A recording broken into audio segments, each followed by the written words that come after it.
Good morning, guys. Are you planning on getting meat chickens this year and producing your own meat? Stop. I'll tell you a story that will change your entire life at this moment and your pattern of buying meat chickens. Yeah, I know that most of us are being told by hatcheries that you cannot hatch your own Cornish cross because they're gonna get sick, because you need to have a parent flock and all this stuff. Do not believe the hatcheries. You can hatch your own meat chickens and be self-sustainable and not spend $3-4 per chick. That's expensive. I actually hatched my own baby chicks and I want to introduce you to their parents. So a little background story. A little while ago I decided I want some guineas, so I went ahead and I found a guy that was selling some guineas, and I contacted him and he goes, hey, I will totally sell you my guineas, but I also have Cornish crosses that they were raised along with the guineas and they're a flock. Would you like them for free? And I was like, hey, why not? You know, free meat. I'm gonna butcher them and I'm gonna have my own meat. When I picked up the guineas and the Cornish crosses, sorry for the guinea because she's just screaming right now. When I picked them up, I had four of them. There was 1 rooster and 3 hens. Out of the hens, 2 of the hens passed away because they were so fat and so big that they had heart attacks. But 1 of the hens and a rooster has survived. And at this point, they are thriving. They're 9 months old, they laying eggs. He's the daddy and he does his business. And I am feeding them a diet that doesn't consist, I'm sorry for the guinea, I'm sorry if it's disturbing to you guys, but she is just a crazy guinea. So I'm feeding them a diet that is just a regular diet that the rest of the chickens eat, because it doesn't make any sense to just feed those chickens and make them so fat that they can't walk. It doesn't make any sense. So right now they're 9 months old and it's a hen and a rooster. And let me introduce you to the roosty first. His name is Roosty, and let me find him. I don't know where she at, but we're gonna find her. So there is Roosty. As you guys can see it, Roosty is massive. Roosty is about 25 pounds, I would say, but he's healthy. Look, he's not even like, he can run. Roosty, go. See, he can run. He has no issues with that. Let me find you her. Oh, there she is. She's hiding behind the coop. She walks funny. Her name is Big Block or Wide Load because she's so big, so we call her funny names. But there she is. Hey, Big Block, how you doing? She's walking funny, but she's healthy, thriving, eating bugs, and she's hanging out with everybody in here. Yes? She loves her life. She's laying me eggs. Not many, because you guys gotta know that those type of chickens, they only lay 100 eggs a year. But they do lay them, and those eggs are large. They're big. So look, she can even run. Go! Go! So, this is my flock. I wish I had more of the hens, but unfortunately, since the 2 hens passed away from heart attacks, I just have her and him. But that's enough for me because you know, like if I have a constant supply of eggs where I can hatch them, I don't need to have a lot of hens. You know, like at this point, I only hatched 5 chicks because I also believe that you cannot hatch your own chickens. Like Cornish crosses, I believe those hatcheries that's how it is. That they're gonna get sick, they're gonna die and all this jazz. It's not true. So I only did 5 eggs.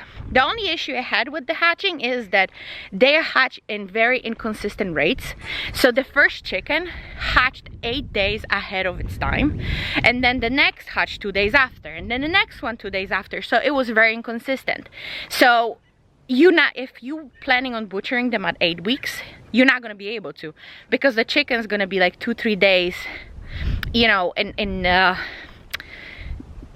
age difference. So you might have to stay until 10 weeks or so. But let me show you what I got in here. So let's see if it's gonna, okay, now you can see it. Okay, guys. This is my little flock, as you guys can see. Look at this chicken, this one. This is my first meat chicken. Look at his size. He is massive.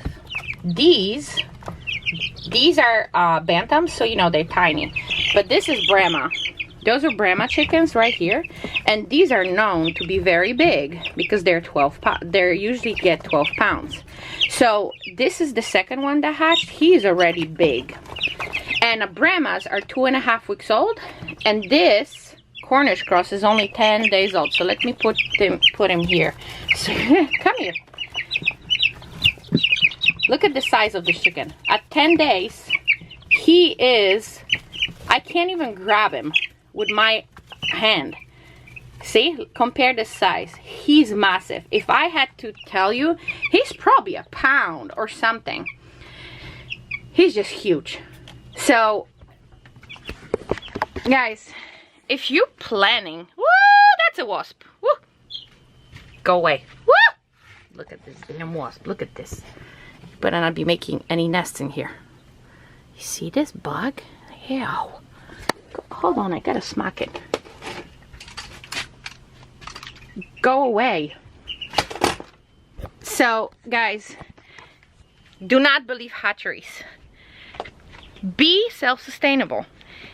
This time, this round that you get in your Cornish Cross, just don't butcher them at 8 weeks. Keep them. Keep some of the hens and keep a rooster. Feed them regular diet and you will be able to become self-sustainable with the meat. I am going to be hatching her eggs all the time now. I will probably keep one of those chickens. If it's a female, I will keep it so that I can have a spare female. God forbid something happens to her. That's actually her yelling. You guys hear it? That's her. She always yells like that. She's funny. So just keep it and have your own meat. You really don't have to use hatcheries for Cornish Cross. You can totally do it yourself, and I'm the living proof. And I enjoy hatching the eggs because it's cool. I control when I want them.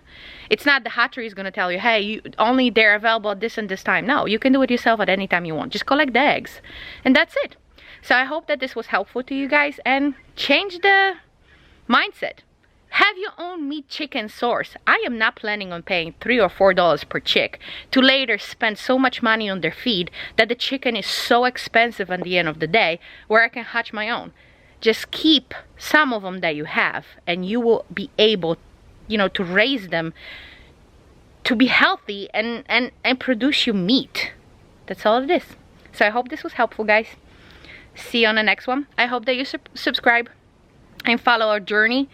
Our videos are going a little bit backwards because I have videos that when we first moved in here, but I just have no time for editing, guys. The work that I do, constantly working 10 hours, 11 hours days, sometimes it prevents me from editing, but I'm hoping that I will be able to drop all the videos that we have on a backlog. So I hope that you stick around, subscribe, and change your mindset. And good luck with hatching your meat chickens. Bye!